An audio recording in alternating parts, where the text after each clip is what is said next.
New year, new you may also mean a new job this year. Our next guest says January is the #1 month for job changes and that reinvention is becoming the new normal.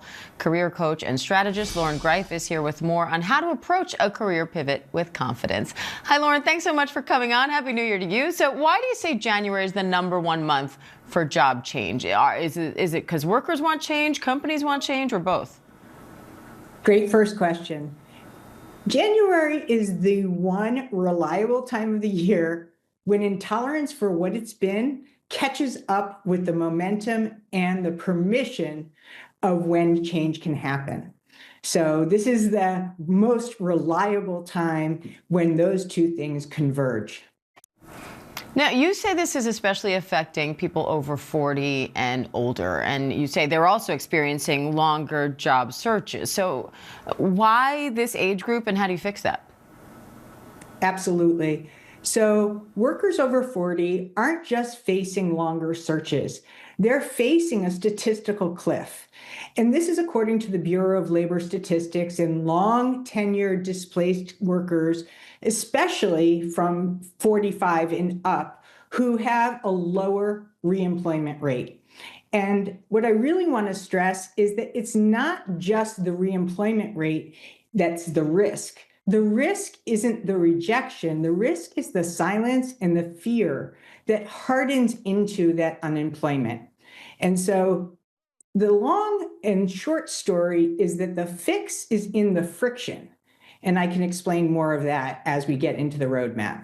So yeah, let's get into that, because you say you have this roadmap, some specific advice for someone who's either been forced out of their job, a job they want, or who's in a job they don't want. So how do you do that pivot? Well, the first thing is we need to acknowledge that outdated messaging and relying on past descriptions of what you've done really doesn't move the needle. So the signals of a more modernized message really travel an exponential time faster than any outdated resume ever will. So the first thing is to recognize that if you continue to tell that story of the past in your resume, you will stay there.